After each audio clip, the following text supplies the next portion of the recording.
I want to welcome you.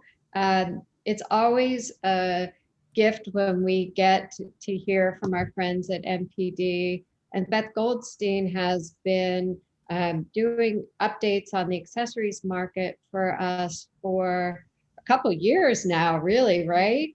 And Beth also has joined the board of the Accessories Council and just has been an extraordinary resource for a little reality check on what's happening in the world and what's happening in sales, from what they track. And what we love to do is really listen to what they're seeing and be able to use it to make good decisions about our business, about product development, about where there's opportunities.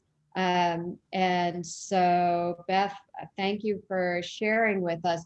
Now, normally we wouldn't do so many of these, but right now we're in such a weird time that we really want to hear more about what's happening. And certainly as we're about to go into holiday, super excited. I'm actually excited for our categories because I kind of think that right now, I'm not buying my mom theater tickets this year. She's going to get something. And hopefully those some things will be our products. So Beth, I'm going to let you take it away.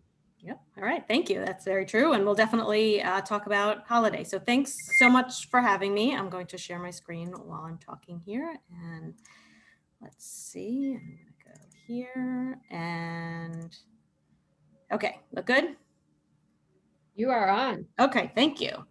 So again, thanks. I'm excited to be back. I think it was the last board meeting when Karen, you said, I think we need another update. So I said, sure. And I'm glad to see so many of you on today.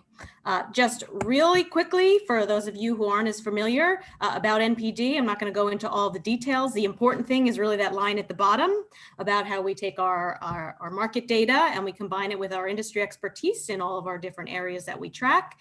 And then we apply some prescriptive analytics to do a little bit of forecasting. We're doing more of that than we were, in the past, to really just help our clients, understand the marketplace and help grow their business in, this world, especially that has been so crazy over the last, 7-8 months. A little bit about me, if we have not gotten the chance to meet. I am the industry analyst at NPD for fashion, footwear, and accessories. I've been following the industries for about 20 years. I have some retail background too. I went through Lord & Taylor's executive training program, and lots definitely has changed there. You may see me, quoted in industry and major publications. And as Karen mentioned, I'm a member of the board of directors of the Accessories Council. And please feel free to find me on LinkedIn. Would love to connect. And if you are a Twitter user, you can follow me there as well. So those of you who've seen me present before know I like to start big and then kind of hone in on our categories, because what's happening in the macro environment is so important, particularly now. So we'll talk about that big picture. We'll look at some numbers across footwear, across accessories, and then we'll talk about the outlook. So the short and the long term. So the short term is kind of we're entering, we're just sort of finished up the back to school season and then entering holiday, and then also, looking forward to what next year looks like and what things look like when we, start to emerge from this, although, the timeline of that is still somewhat unknown. All right, so let's set up the big picture. This is an aggregate of most of the major industries that we track. At NPD, a weekly view. We've been able to, put out some, quick weekly data during this time. And, you can obviously see the major happenings here. So in March, when stores closed and essentially, the bottom fell out of retail, things started to improve once stimulus checks were distributed, additional unemployment benefits started to be received, and then stores started to reopen again, through May and June. We actually had a pretty strong June in retail. There was a little calendar shift with Father's Day, but June, was positive, and we thought that there was just kind of some those benefits that I had already mentioned, plus some potential pent up demand. Things started to slow again in July. Cases started to increase. We did an anniversary Prime Day, and then things started to tick up again in August and September. We saw a brief a couple of weeks there where you could see the dollars diverge sharply from the units. So consumers were buying fewer items but spending more. So a lot of that maybe was tech, things for the home, as people geared back up for the fall and working from home and school. Of course, we are now waiting. I haven't gotten them yet. We usually get them on Wednesdays, but I haven't, hasn't been updated yet. But obviously next, we expect that this past week's results will be another spike, because now last week was Prime Day, which, by the way, I'm sure if you were poking around on Amazon last week and all the other retailers that kind of joined in on the promotion, you noticed that it really wasn't a heavily fashion focused event. In the past, when it's been in July and it's been kickoff to back to school, we've seen a lot of promotions on major footwear brands, accessories, apparel, and it was very little this time. You can see they were very focused on tech, toys, and home. And rightly so, I suppose, because when you look at the industries that have done well, and this is really the long view, this is the 7 months from March to September. Total retail is down 1. And that may sound kind of unbelievable to realize that retail could only be down 1 during this time. But it's just that some of these industries that you see above the line there on the left that are growing have had their best years ever. Video games, small appliances and housewares, anything to do with, cooking or home decor. I was talking to somebody, a colleague last week, and he's like, oh, sorry for the noise, I'm getting furniture delivered. My wife decided that, she wanted a whole new living room set because people are home and they're taking stock of their spaces and saying, okay, I've now, been nowhere else now for 7 months and I want to spruce things up a little bit. Sports equipment, originally that was about building out a home gym. Then it became about being outdoors for the summer as kids weren't going to camp. Toys, keeping the kids busy during this time, puzzles, any kind of toys, technology, and office supplies, that was originally all about work from home, and then tech really morphed into enhancing the home experience. So now, as new releases and movies are coming out on demand, as opposed to in the movie theaters, consumers are upgrading their technology. Auto parts, time for DIY projects, and also through the summer, a lot of road trips. And then unfortunately on the other side of the spectrum, down, below that line and towards the, the negative end of the scale has been our categories. And that's not to say that there haven't been bright spots, but these are the discretionary categories that have been declining. And of course, we're going to talk about a bunch of this in detail. And, Karen, you sort of just alluded to this as we were coming on here. We're not spending money on a lot of things. So those that have been less financially, impacted financially by the pandemic are saving money where they would have spent on travel, on events, or, going to theme parks, concerts, that kind of thing, gym memberships, and dining out. So, we're starting to see the dining out numbers start to increase as, dining's opening and outdoor dining continues, and indoor is starting to be allowed, even with limited capacity, but, still remains well off of, last year levels. So, I also mentioned earlier, kids didn't go to camp. For me personally, that was a big, number. So, consumers are investing in those things that you saw on the prior slide to make their home life, more fun, more comfortable, and they're able to do it because they're not spending on other categories. This is just a general slide to show, the pace of online transactions versus store. And this comes from a service that we have called checkout tracking, where consumers are submitting the receipts of the items that they buy. Consumers on our panel submit the receipts to us. So we don't track the information of any one panelist, but we could just track behavior over time.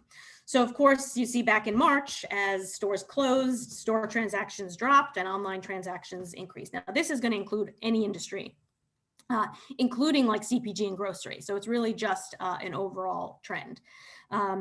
As you see stores start to open back up through May and June, not surprisingly, store transactions started to increase and online transactions started to decline. That big dip there in mid-July, that's when Prime Day was last year. So when you compare to last year, online transactions were not up to par, but they bounced back up and still remain at very elevated levels, 20-25% above last year, whereas stores are about 10% below last year, which then makes total retail just below flat. So, we do believe that online, behavior is something that now across many industries has been learned and, will continue.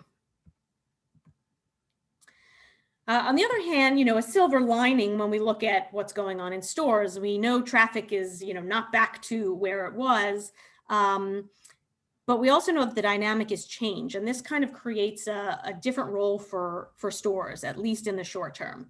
The past 5-10 years have all been about getting people back into stores and making it more experiential. But now it's back to being more transactional. So this was just a quick poll we asked with our partner Civic Science back in August. And of the 35% of consumers that said they shopped in a store in the past month, really almost all of them, that 30% there, said that they made a purchase. So consumers are a little bit more determined. If you're going to wait on that line, take the precautions, you're more likely to convert that into a purchase. And then, of course, we did have 65% of consumers tell us that they didn't shop in store at all. So I expect that to, change as we approach holiday, but still, needing to understand that consumers are just not, as comfortable going into stores and shopping as they were, and that's going to have a big impact on the holiday season. And we'll talk about that. You saw, this kind of at play in the last round of earnings. We're kind of heading into Q3 earnings season now, but when we look at Q2, the big players across the board that you see across the top, huge increases in e-commerce. And by the way, they also all saw store growth as well, and therefore overall growth. On the bottom, I've just laid out a few, that are a little bit more relevant to our industry. Obviously, there are many more. I just picked a few, but obviously, major e-commerce growth there as well, just not compensating for the losses in store. But e-commerce certainly, the major story, and brands and retailers are continuing to work to enhance the digital capabilities. One of the key questions we are getting asked is sustainability still important to consumers? It's been a major focus for the industry during the past few years, and now maybe in the short term we're a little bit more concerned with health and hygiene or safety, but it is important. Back in March, this was right before we, about 1/3 of respondents told us that they'd be willing to pay more for sustainable footwear, and it's higher for younger consumers. And then recently, when we asked about, is it as more important, just as important, or less important to you, versus prior to the pandemic, we had about 40% of consumers saying it's either just as important or more. So, it underscores that, if at all possible, efforts should really be considering continuing here in full force, because it is a long-term priority. And, those that continue the efforts will, be in a better place when we come out of this. And of course, there is, major work still going on, major brands and retailers focused on this. And it's moved from more about, just sustainable product to having, sustainable product and eco-friendly product is one thing, but it's also about, these lasting contributions that brands and retailers can make to society, particularly in environmental capacity. Social impact, goes right along with that. You know, it's really been fascinating to watch how brands and retailers have navigated the pandemic and then into the Black Lives Matter movement, which obviously has gained much, you know, more momentum and support in the, you know, past 6 months or so. You know, many in the industry stepped up to produce PPE or donate it. And then they started promoting awareness of Black Lives Matter. We learned much more about Juneteenth that we ever knew before, and you know, and we had Blackout Tuesday. So organizations have really gotten involved, and they're being more transparent about their own organizations and the diversity and the equality to really, you know, show that they are going to, you know, try to practice what they preach, and if they're not, they're getting called out on it. So consumers definitely care about this. They've taken notice. You know, we've asked a couple of poll questions.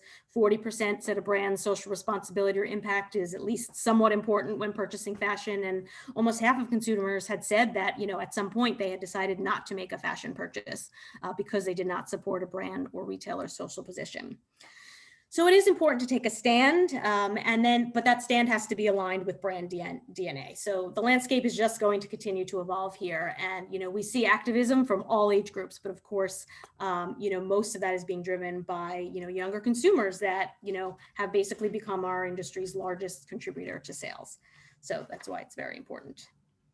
Of course, right now, you know, the message is all about voting, and you know, this was just a couple of examples, but I mean, there are hundreds, if not more, of examples of brands, retailers, social media companies, you know, Uber, you know, just really getting involved in awareness about voting, information about voting, help registration, products, you know, selling products with messages, you know, that then proceeds go to a cause. So this industry has been, you know, particularly active in this cause. All right, so that's really the macro view. Karen, anything coming in Q&A wise? Not yet, but Okay. we are open to the questions. So do you want to continue, or do you want me to, if anyone wants to stop and put them in the chat, I'll be happy to. Yeah, well, I'll continue, and then if I'll stop again in a little while, and if more have come in, we'll address them. Okay, right, thank you. I'm right here. I'm just going to turn it off to not distract from your presentation. No problem. Yeah, thank you. Okay, so looking at the numbers for, you know, closer to our hearts here, our industries. You know, this is a long-term view, a rolling 12 months over the last couple of years. The blue is fashion footwear, which includes everything except real true performance athletic footwear, but it does include athleisure. And accessories, you can see the categories that are kind of included in our definition of accessories. So there's a little bit of a tale of two industries. You can see the blue line, fashion footwear, has been, you know, steadily increasing and hit its peak in February and then plummeted. Accessories had been sort of on a slow decline, and you know, as of February, then that decline hastened a bit. So combined, the market has lost about 15 billion of its market value since February, and each industry, you know, footwear in the last 12 months ending August. We don't quite have all our full September results yet, but fashion footwear is down about 9 and accessories is down 19, and that's on a 12-month basis. As we get into it a little bit, I'll show you a little bit more of the more recent data for the 6 and 7 months. When we talk about category performance, you know, it's unfortunately, you know, and this is the 6 months ending August, so March through August, so really the peak of it. You know, so nothing is particularly good, and I don't think that's surprising. It's more about, you know, which types of categories gained share because they outperformed the total. So, you know, overall, the two industries were down 27% in this time period. You know, a couple of industries over-indexing there, like jewelry and bags, and you know, luggage. We'll talk about that in a little bit, but obviously this has been a particularly tough time for luggage. But a couple of industries, like you know, the one that really jumps out in the small personal accessories, which is a lot of, you know, small accessories, card cases, phone, you know, protection, that kind of thing. You know, those types of you know, very functional smaller items have done better. And there are bright spots throughout, and we're going to talk about that. We don't go very deep in our tracking of jewelry, but of course we have, there are some price points, particularly potentially on the higher end that have done a little bit better. And we'll talk about that, bags, kind of the same thing. And sunglasses, particularly due to maybe, spending more time outside this summer, and also sunglasses we know is kind of an entry level to a designer space. So we've seen some success there over the last couple of years. So, so really the story is about, which industries performed better than the average during the last 6 months. You can see how it flowed, by month. March, for both industries, about down 40%, and most of that came in the latter part once stores started to close, and stores remained closed pretty much all through April, and that was the low point.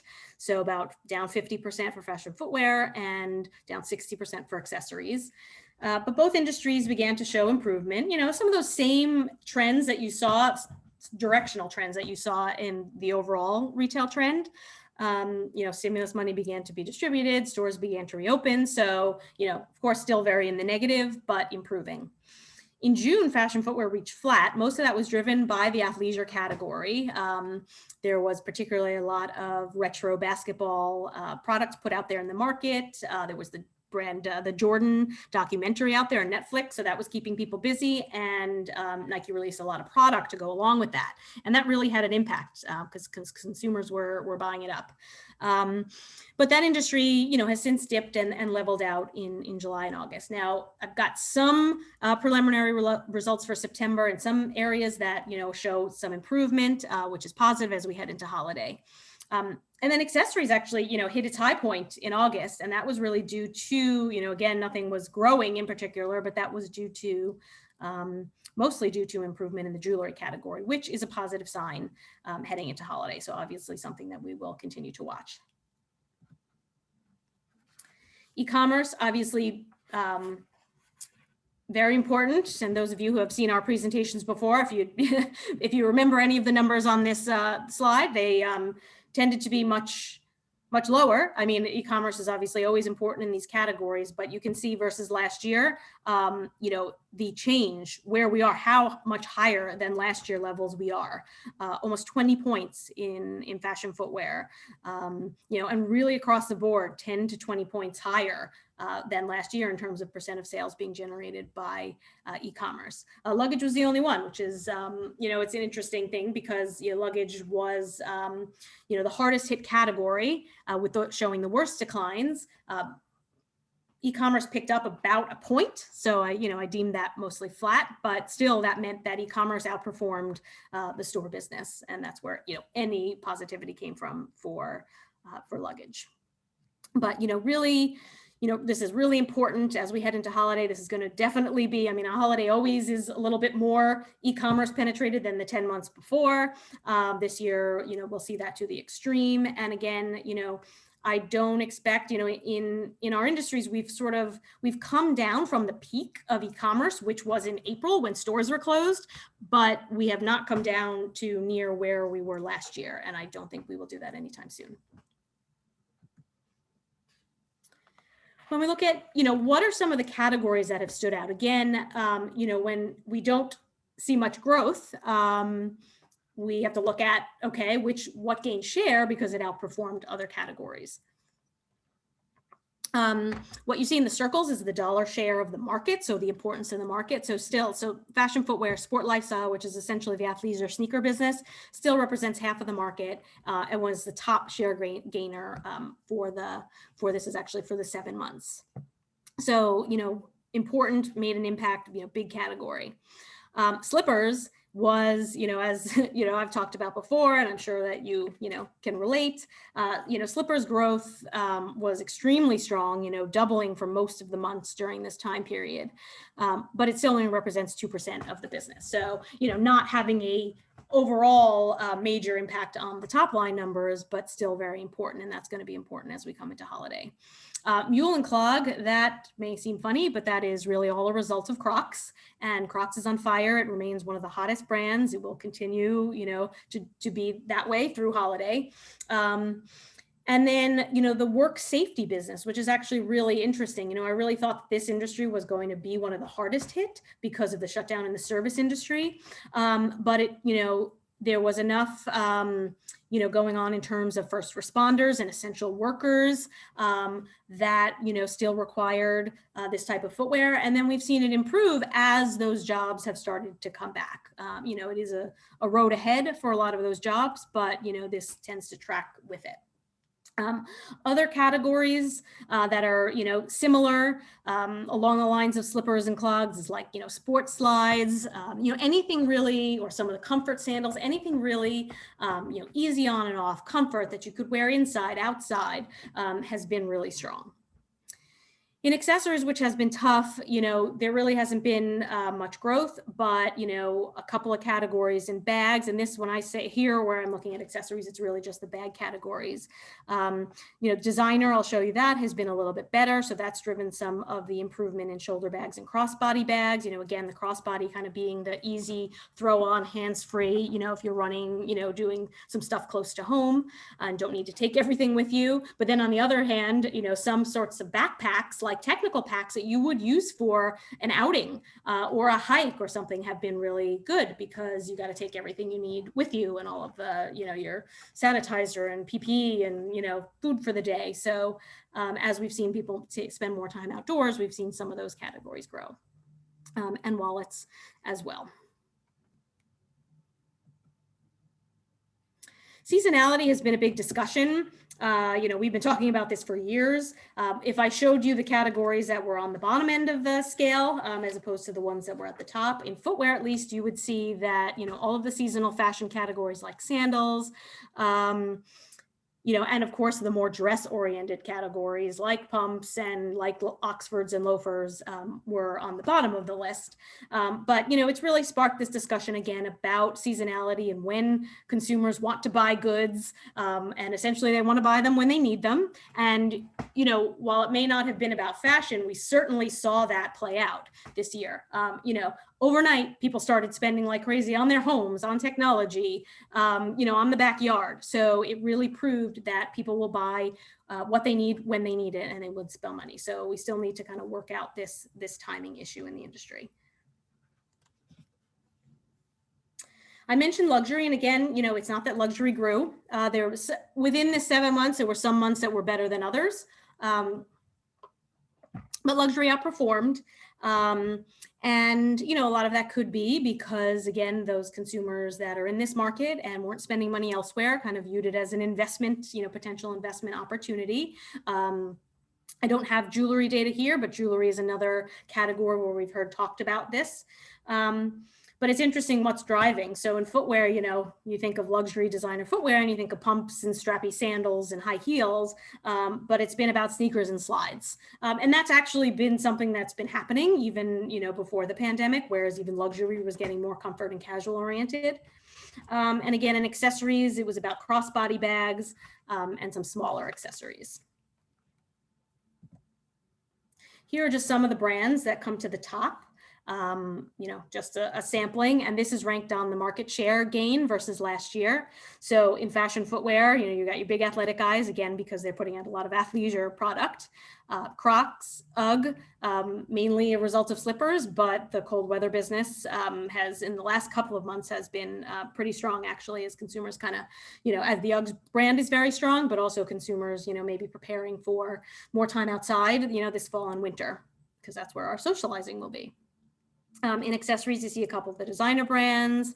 Coach has, gained back some share.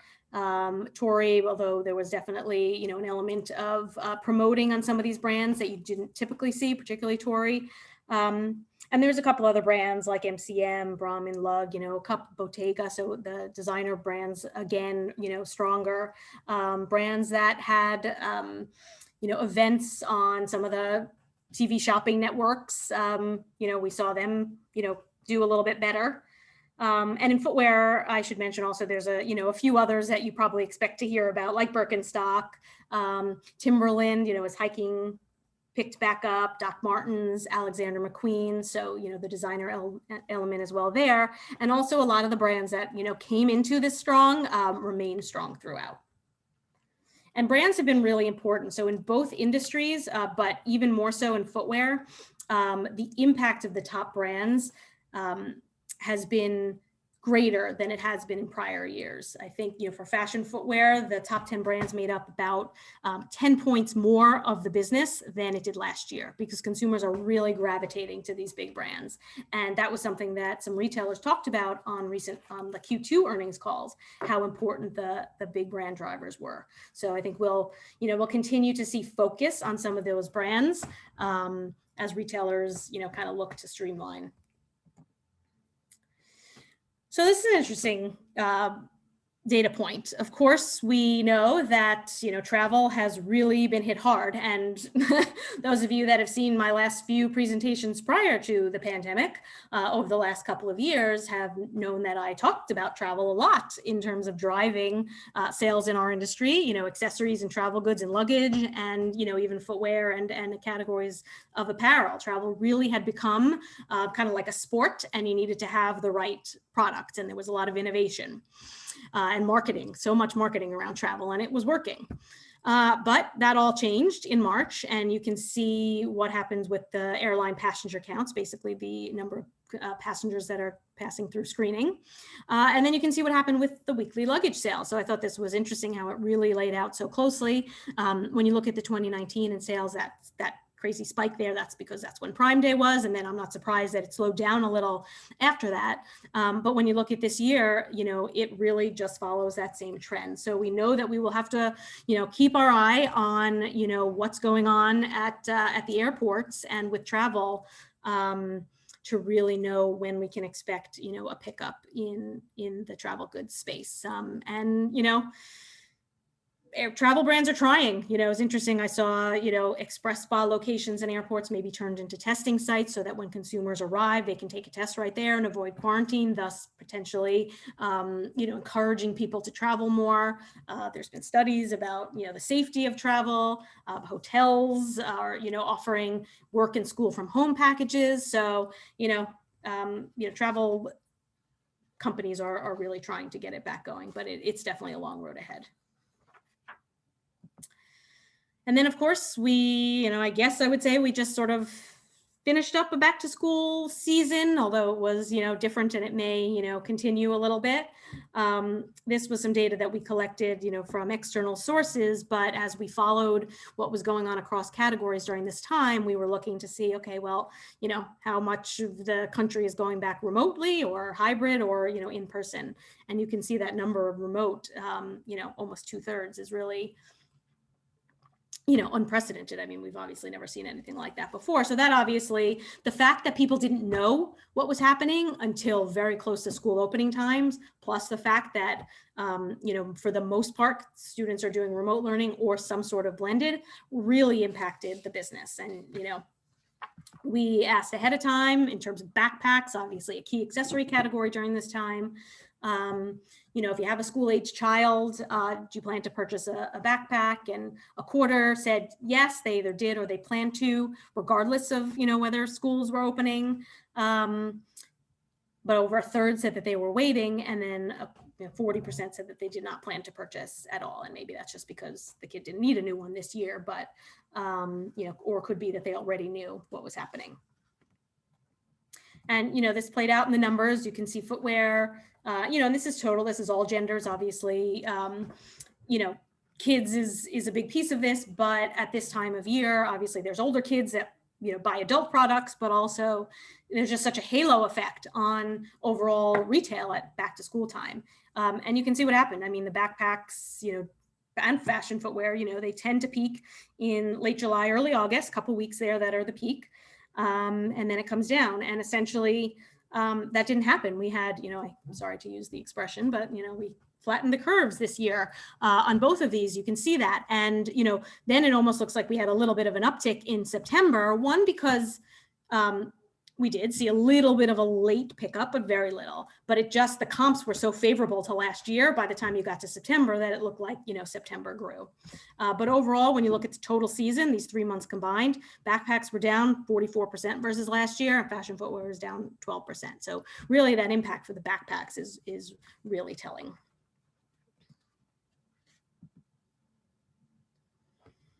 All right, I'll pause again here before we kind of go into the outlook. I do have a couple questions. Okay. See how So I'm going to go back to footwear, and there was a couple footwear questions. One person asked about buying the shoe and picking up in store is not working so well. What do we know about that? Yeah, so that's interesting that you say that. Thanks for the question. When we look at the percentage of online orders that are picked up in stores across industries, footwear is at the bottom of the industries that we track, at about somewhere around 20% or a little under of online orders being picked up in store. And that doesn't distinguish between whether you actually go into the store to pick it up or whether it's curbside. But regardless, it's low. And I'm not really surprised by that. It's low for apparel as well. The fashion categories, this is just we're not so used to that. But, it's much higher in more of the essential types of categories or tech or, even toys. But I do expect it to, continue to be an important piece of the puzzle. We've got to give consumers all options these days. And, one thing that I'll mention is that as we head into holiday, even though we are certainly being encouraged, consumers are being encouraged to shop early. And, technically the season has, already started, I guess. I still think there's going to be a late surge. And then, that kind of option is going to be very important at that point. Yeah, I've noticed that it seems like a lot of stores are kind of ready for it already. So hopefully that will pick up. Yeah, and more fashion retailers, including footwear. So there's a very specific question on footwear, and it has to do with wellness footwear, specifically footwear that answers needs as pronation or plantar fasciitis. Do you look at it? Do you break it down that specifically? And clearly we're all walking a little more, hopefully, out walking, running. What are we seeing? Yeah, good question. Okay, so we don't have a lot of detail for some of those, but I think, you can feel free. I'll have my contact info up at the end and you can reach out and then we can kind of see if there is, any information that could help. But obviously overall, wellness and comfort have been extremely important. As you said, Karen, I didn't have running in the universe that I'm talking about today, but if I looked at total footwear, running would be up on that, top share gainer list. It took a little while. Early on, there was talking about this running boom because everybody's out there running. It took really into the summer before we saw it in the data, but it has been, strong ever since. So there's definitely that as consumers are doing more socially distant activity to stay fit and to have their socialization outside. Hiking as well, we saw that pick up in the summertime.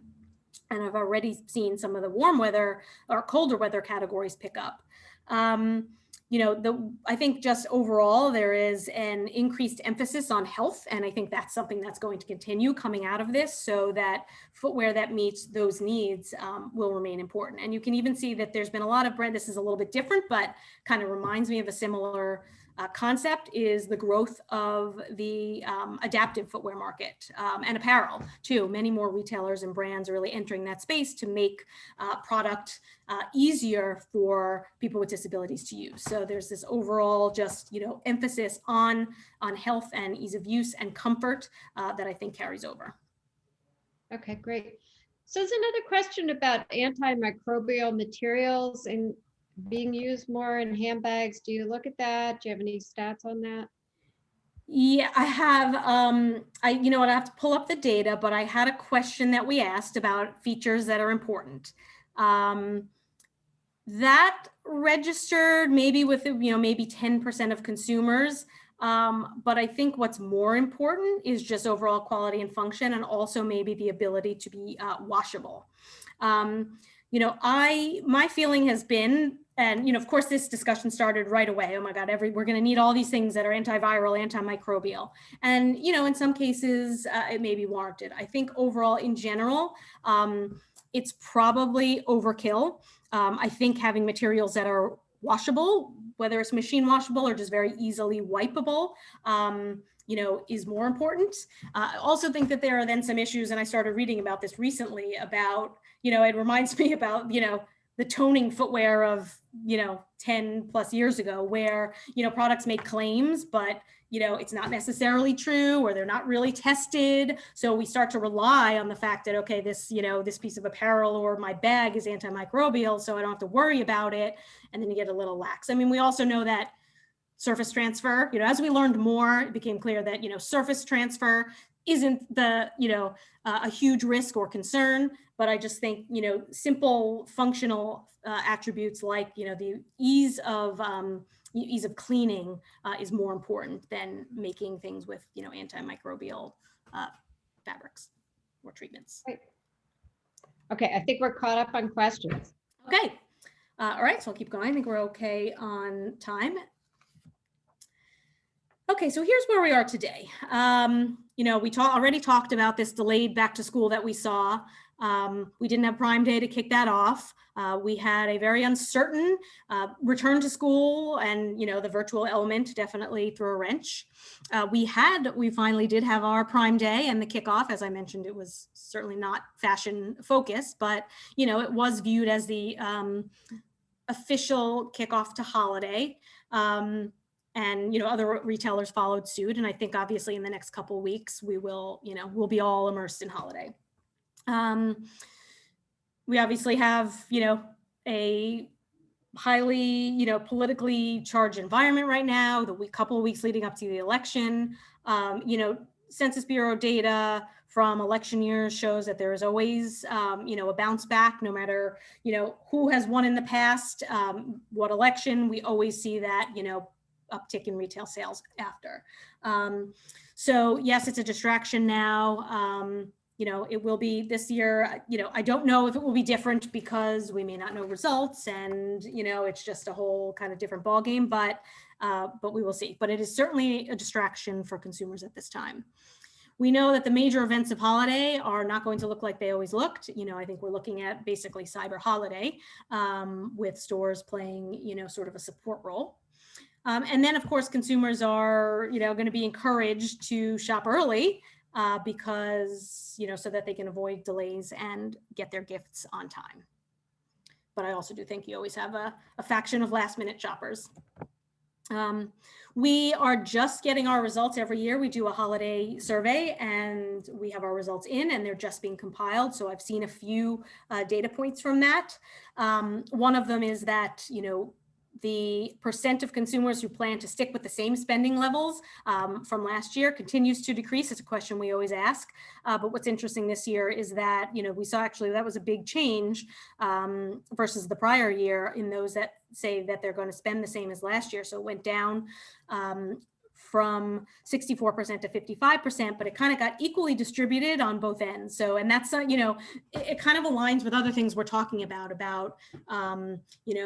the middle getting thinned in terms of retail. And we see higher income consumers, driving a lot of the growth, but, so it kind of is equally distributed on some, those that are going to spend more than last year and those that are going to spend less than last year. Another thing that I thought was interesting is that, we always talk about self-gifting.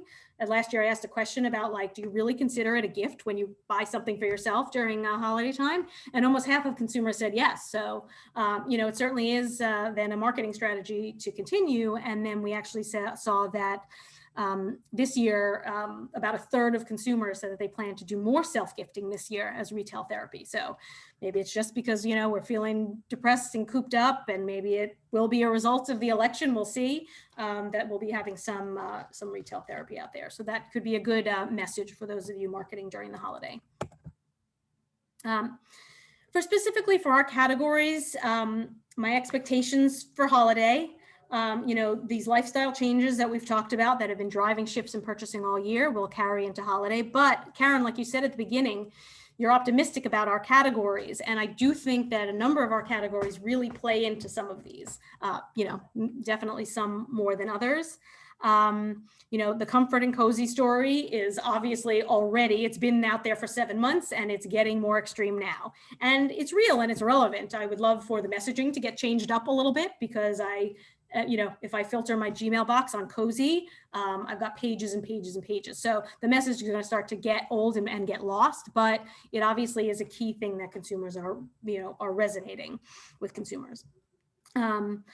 the idea of hybrid. So, I mean, yes, slippers will be very important, but there's this whole new crop of kind of hybrid footwear items that kind of combine slippers, sandals, shoes, slip-on, quilted, puffy, fuzzy. I mean, so, sneakers, everything's fuzzy, and everything, it's getting harder and harder to classify footwear because it's harder to tell whether something's a slipper, a sandal, a shoe, a sneaker. But all these things are kind of working together to create like great slip-on, comfortable, warm footwear for, fall and winter. And then function will be important as well. So that warmth, that winter boot, the hiking, people are going to be getting outside, and that kind of leads into the idea of the marketing, really tapping into what consumers are doing. That's been helpful during the pandemic, but it's been mostly focused on, working at home and lounging. While we're kind of, we're going to spend less time inside in the next, few months than we did the last few months because as the weather turns, but I believe that we're going to spend more time outside than we did last winter because that's our way of socializing. Outdoor restaurants are staying open with heaters. We're going to meet friends in the park or in backyards and if you're lucky, you have a heater or a fire pit, but we're going to be outdoors. So what do we need for that in both footwear, and accessories? Again, still remains to be, we've got to be Zoom ready. And of course, at first, I think everyone was sort of like, oh, I'm not even putting anything on, but I think, starting to see some beauty start to come back a little bit. This is a great opportunity for jewelry. And then again, that luxury investment. So, how do we push, luxury goods this season, knowing that consumers may have a little extra money and they're not buying experiences, to invest in luxury product. I talked about digital. I think we'll see a 10+ point jump in the penetration of digital versus last year. Could be a little bit more. I also think online will be #1 place, more so than ever for research, even if you end up going into a store to pick something up. So I think the store is going to play more of the support role, and we'll see less and less browsing going on. But I do think we're going to have that last minute push, even though we're being, encouraged to have an early start. I do think there'll be a late push, which is why all of those options that exist for consumers to quickly get product are going to be very important. So that delivery, curbside, making it super easy, to find things in store, because consumers we know are just not looking to spend the same amount of time in stores that they have. And, then looking past holiday into next year and, recovery, I think we, early on, we all thought this was going to come much sooner than it looks like it will. We have some forecasts. We expect that, in footwear, we'll make up about half the ground we lost this past year. So it's going to be a slow return. We ask consumers, do you miss getting dressed up? Because that's always a big question. I know there are some consumers who can't wait to get those pumps back on, and some that say that, they'll never do it again. But about a little more than half said yes. But the other half either don't or never did it before. And asked about their post-pandemic wardrobe plans. And of course, keeping in mind, we don't know exactly the timeline on this. We're just trying to get a gauge for what consumers are thinking. Once we're able to return to work or the office or restaurants or other events, how do you plan to dress or shop? And 70% of consumers, despite the fact that half consumers said they miss getting dressed up, 70% of consumers plan to dress more or as casually compared to prior to the pandemic. And over half of them said that they plan to mostly stick with the clothing, footwear, and accessories already in their closets. And, the other half was split between mostly shopping for new things, and maybe that's a sizing issue, or it's, I'm sick of what's in my closet. And then the remaining, quarter was, kind of going to split that equally. I'm going to do a little shopping. I'll probably do even of both, shopping for new product, for new items, and sticking with what I have. But consumers have closets full of things that they have not worn for 7 months. So I think we can expect that to be probably the first place that consumers shop, but I guess we've got to do a good job to convince them otherwise with innovation and marketing. So just to wrap up, a few, final thoughts of things that are shaping the industry for the long term. Now, this already came up, so thank you for that question. So the idea, I really did talk about this, the idea of placing, priority on our wellness, our health, our comfort. And again, that's something that we've been seeing. Most of the things that we're seeing are not new things from the pandemic. They are trends that have just been amplified and will likely then, have now accelerated, 5 years from where they were before. So wellness and comfort, will be very important. Safety, health, we'll be very concerned with that. And those, we're going to buy products that align with that. Internally, we are doing some tracking of, when consumers are going back to the office, when are they going back to more social events, travel, and that's important in our industries. So, like we talk about, this holiday will probably be more about tangible items rather than experiential. But the challenges for our categories is that we need those experiential things, or we need people to be out there and moving around and traveling and going to parties, for them to want to buy new fashion. And that's what hasn't happened in the last 7 months. We're still low on the back to the office. So Karen mentioned she's in the office today, has been a few times. But as of the end of March, I actually just got some data points from a report that is being worked on at NPD. About a quarter of people who worked outside the home prior to the pandemic were still working outside the home at the end of March. So, 75% of those that were working outside the home before were now working in the home. And as of late September, that number had climbed back up to slightly less than half. So, we're getting back up there with now almost half of those that usually work outside the home back to working outside the home, but still a long way to go there. And that's important for us, so that we're keeping an eye on that. I mentioned this when I talked about brands, but I think, both brands and retailers will be doing work to rationalize their assortments. So brands are going to be offering tighter assortments and really focused on, what consumers are asking for. And retailers are going to be focused on streamlining assortments and not carrying as many brands and as duplicate product. So it's really important to be able to differentiate. We talked about the seasonality aspect. We've got to align ourselves with the consumer's calendar and be ready for shifts. And, maybe the move towards, digital everything will help that, because it'll shorten cycle times.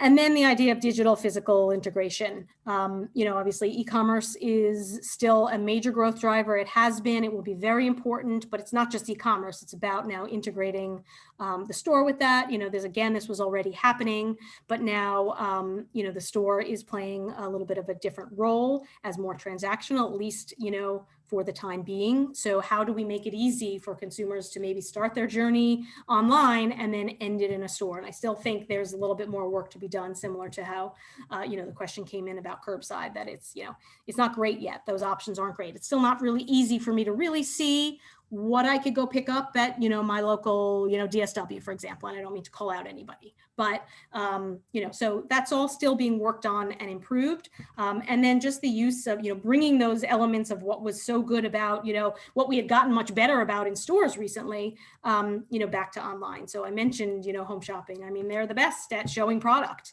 And so, I'm saying not that everybody should be, starting a TV network, but bringing some of that video element and that product, description and showing the product, romancing it, to the offline experience is going to be really important.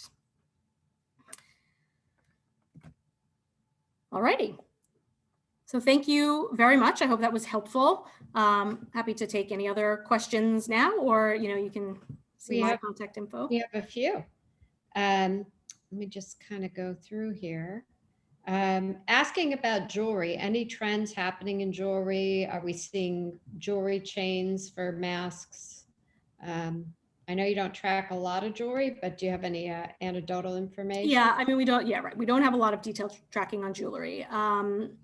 We can see a little bit at the higher price points growing, but then you also have kind of this range of like the 50 to 100 growing as well. So, that potentially is sort of that Zoom accessory. The peripheral products, like things that are, that go with the masks. That's, important, some of that matching stuff. It's got to be, it's just really more that sort of innovative and sort of, meeting need, and actually, maybe serves a little bit more of a purpose at this point. So, that's sort of just like, the top line on jewelry. But again, I do think it's an opportunity for holiday. Great. Okay, there's a question about the emphasis on fitness, and do we see luxury brands, or do we see, some of the higher end brands coming out with fitness lines, for athletic wear accessories? Yeah, I mean, the collaborations here definitely are increasing and will continue. And I think, most brands are pivoting this way. And even if it's not really, for fitness, I mean, Christian Louboutin has, now a sneaker out with a red sole. So it's taken, that long, or a new one, at least, with kind of the ziggy zag sole that, it's taken the industry, especially his brand to really a long time to kind of really come out with that kind of product, although, the designer space has been in sneakers forever. So, I think we will continue to see brands and retailers focused on this space. It's been one of the best performing, whether you're actually working out or not. The sports equipment space has been really strong, and very much, on the high end as well. Think of Peloton, even where we track, actual bicycles, the high end there. And I think, brands and retailers just want to try to get a piece of that. Okay. Question about, you were talking about fashion and being cozy and comfortable. Are socks, do we have any stats on socks in these categories? It's interesting. Socks for us, we track that under apparel, so I didn't actually pull that in, but it's a good point. Yeah, the basics categories in apparel have been very strong. So whether it's, sleepwear, which makes a lot of sense, loungewear, sweats, underwear even, and socks have been pretty strong. And that sort of, again, is the extension to, another extension to the slipper, and I think obviously, a key holiday category. But yeah, socks has been one of the apparel categories that has been performing better. Great. So there's a handbag question about, the evening and bridal categories and what we might be seeing, but also, what's happening in handbags, like day bags. Do we have any specifics on shape, silhouette, sizes? Yeah. So I mentioned, kind of the crossbody, that has been sort of the best performing, one of the best performing handbag styles, tend to be smaller. The larger sizes have been a little bit tougher. Obviously, all have suffered from the fact that we are not traveling. We're not going to, the office. So there hasn't been a lot of bright spots in that space at this point. It's been mostly about, other types of bags like backpacks or smaller accessories like card cases that you could use to just throw in. We had a couple of years of really strong growth in fanny packs, and, that came to, a halt as well. So it's been really just much more, about the function and more of the smaller type elements as well, as we just don't, necessarily need the bag to go to work. And then of course, we had seen strength in kind of the gym bag, the overnighter, the weekender, which also has, slowed down. So we really need these things to kind of pick back up for this business to start to grow again. Interesting. There was a business of fashion story on the future of the handbag yesterday, and I think about 4 people sent it to me. Yeah. So that's a good one to take a peek at. Beth, we have your information on the screen. And if anyone needs to reach us, I'll put my information in the chat. You can email us, because I've been trying to answer a few questions along the way. I think we got to all of them, but if we missed anyone, feel free to reach out with questions. Got that there. And we did record it. We will send the recording out. Beth, thank you very much. Thank you. Nice to see you, kind of. Yeah, well, this is how we do it these days, I guess. But I know. The bummer on the webinars is we don't get to see everybody else. I flipped through and I see lots of friendly names. So thank you, everybody, for joining us. And we will look forward to seeing you soon. Watch our newsletters. Every Monday, we put in all of our events. There's been trend information, gift ideas. There's some great stuff in there. And then in between, when we add new events, we'll send them out. So hopefully we'll see you all real soon. All right. Thank you very much. Okay. Bye. Thank you. Bye now.